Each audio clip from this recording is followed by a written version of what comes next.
Hero ಆಗಬೇಕೆಂದು ಮುಂಬೈನ ಬಾಲಿವುಡ್ನಲ್ಲಿ ಅವಕಾಶ ಕೇಳಲು ಹೋಗಿ ದುಡ್ಡು ಹಾಗೂ ಮರ್ಯಾದೆ ಕಳೆದುಕೊಂಡು ಹುಡುಗ ಮುಂದೆ ಒಂದು ದಿನ ಭಾರತಕ್ಕಾಗಿ ಚಿನ್ನ ಗೆದ್ದು ರಿಯಲ್ ಹೀರೋ ಆದ ಇಂಟ್ರೆಸ್ಟಿಂಗ್ ಲೈಫ್ ಸ್ಟೋರಿ ಇಲ್ಲಿದೆ. ಹೌದು, ಆ ಹ್ಯಾಂಡ್ಸಮ್ ಹುಡುಗನ ಹೆಸರೇ Neeraj Chopra. Neeraj Chopra up next, the Olympic champion. We would love to add World Championship gold here.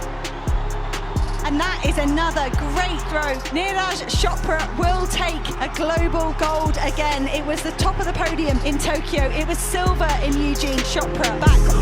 ಒಲಿಂಪಿಕ್ನಲ್ಲಿ Neeraj Chopra ಐತಿಹಾಸಿಕ ಸಾಧನೆ ಹಿಂದೆ ಕನ್ನಡಿಗನ ಶ್ರಮ ಇರುವುದು ಕರ್ನಾಟಕಕ್ಕೆ ಹೆಮ್ಮೆಯ ವಿಚಾರ ಕೂಡ. ಇಂಡಿಯನ್ ಆರ್ಮಿಯಲ್ಲಿ ಸುಬೇದಾರ್ ಹುದ್ದೆಯಲ್ಲಿರುವ ಮೂಲತಃ ಉತ್ತರ ಕನ್ನಡ ಜಿಲ್ಲೆಯ ಕಾಶಿನಾಥ್ ನಾಯಕ್ ಅವರ ಗಡಿಯಲ್ಲಿಯೇ ನೀರಜ್ ಚೋಪ್ರಾ ಪಳಗಿರುವುದು ಕರ್ನಾಟಕದ ಪಾಲಿಗೆ ಹೆಮ್ಮೆಯ ಸಂಗತಿ.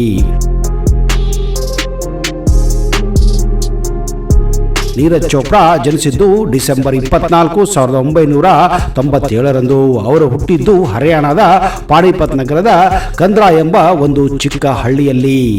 ಈಗಲೂ ಕೂಡ ಈ ಹಳ್ಳಿಯಲ್ಲಿ ಇವರ ಮನೆ ಇದೆ.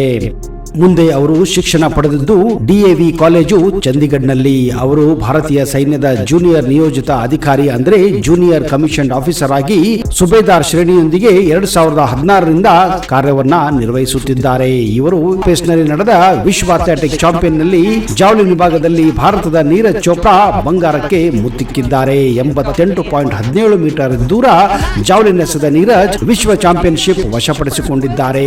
ಇದರೊಂದಿಗೆ ವಿಶ್ವ ಚಾಂಪಿಯನ್ ಗೆದ್ದ ಮೊದಲ ಭಾರತೀಯ ಎಂಬ ಹೆಗ್ಗಳಿಕೆಗೂ ನೀರಜ್ ಪಾತ್ರರಾಗಿದ್ದಾರೆ.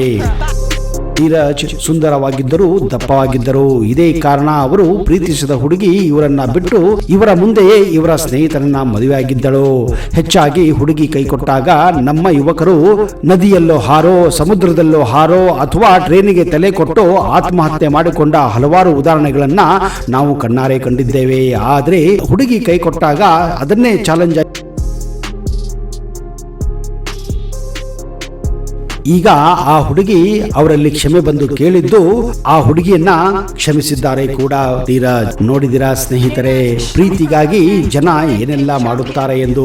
ನಿಜ ಹೇಳಬೇಕೆಂದ್ರೆ ಪ್ರೀತಿಯಲ್ಲಿ ಸೋತಾಗ ಅದನ್ನೇ ಚಾಲೆಂಜ್ ಆಗಿ ತೆಗೆದುಕೊಂಡು ಹೊಸ ಒಂದು ಚಾಲೆಂಜ್ ಅನ್ನ ಮಾಡಿ ಇತಿಹಾಸ ಸೃಷ್ಟಿ ಮಾಡುವುದು ಇದೊಂದು ಸ್ಫೂರ್ತಿದಾಯಕ ಕಥೆ ಎಂದು ನಾನು ಕೂಡ ನೀರಜ್ ಚೋಪ್ರಾ ಮೂಲಕ ಹೇಳಲು ಪ್ರಯತ್ನಿಸಿದ್ದೇನೆ. ನೀರಜ್ ಚೋಪ್ರಾ ಬಗ್ಗೆ ಇನ್ನಷ್ಟು ಮಾಹಿತಿಯನ್ನ ಮುಂದಿನ ಸಂಚಿಕೆಯಲ್ಲಿ ಮತ್ತಷ್ಟು ಕೊಡುತ್ತೇನೆ. ಅಲ್ಲಿ